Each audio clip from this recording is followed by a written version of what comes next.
শুনতে পেলাম না কেন, এটাও তার কাছ থেকে আমরা জানতে চাই।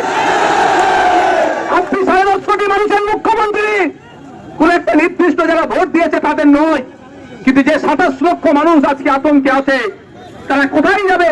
একজন মুখ্যমন্ত্রী হিসাবে তাদের কাছে বার্তা দেওয়ার দরকার ছিল, কিন্তু দুর্ভাগ্য তিনি বার্তা দেননি। তাই তিনি বার্তা না দিলে আমরা চুপ করে বসে থাকতে পারি না। তাই বাংলার মানুষকে নিয়ে গুটি কয়েকটা মানুষ আজকে আমরা এসেছি এখানে। আমরা এখান থেকে ইসিআই অফিসে যাব, ইসিআই সিও স্যারের অফিসে যাব, সেখানে আমাদের ডেপুটেশন দেব। আমাদের একটাই দাবি, দ্রুততার সাথে এই 27 লক্ষ যে নাম ডিলিট হয়েছে, এই মামলা নিষ্পত্তি করে এদের ভোটার লিস্টে নাম তুলতে হবে।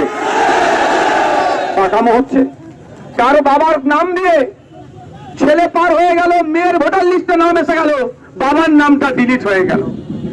অবাক কাণ্ড। বাবার নাম আছে, ছেলে মেয়ের নাম ডিলিট হয়ে গেল। এই অবাক কাণ্ড, মানে যার ইচ্ছা পেরেছে র্যান্ডামলি ডিলিট করেছে। তাই বন্ধুগণ, আপনারা ধন্যবাদ জানাবো।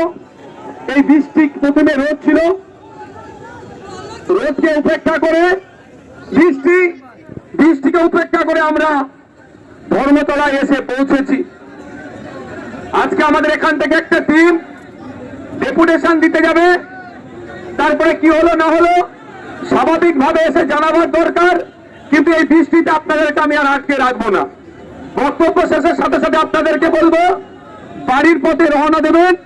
আর কি হলো না হলো ওটা social media, mainstream media, ISF এর পেজ, বিভিন্ন আইডি থেকে আপনারা জানবেন। আমাদের নেতৃত্বের মাধ্যমে কি আলোচনা হয়েছে আপনাদের ওটা জানিয়ে দেওয়া হবে।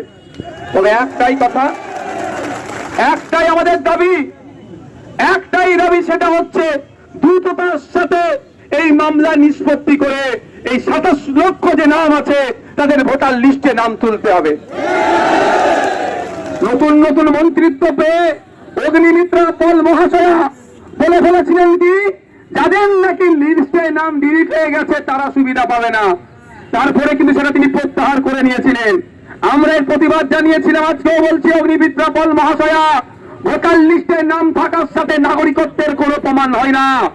নাগরিকত্ব যারা আছে তারা ফ্যাসিলিটিস পাবে, ভোটার লিস্টে নাম থাকা না থাকা এটা আমাদের নয়, ওটা ইসিআই এর কাজ। ইসিআই ব্যর্থ হয়েছে, বরঞ্চ 27 লক্ষ মানুষকে বাইরে রেখে ভোট করিয়েছে। তাই মাননীয় অগ্নিমিত্রা পল মহাশয়াকে বলবো, একটু মমতা ব্যানার্জির দিকে দেখুন। আপনার মতো তিনি একজন ভদ্র মহিলা ছিলেন, আজকে তিনি প্রাক্তনের তকমা নিয়ে ঘুরছে।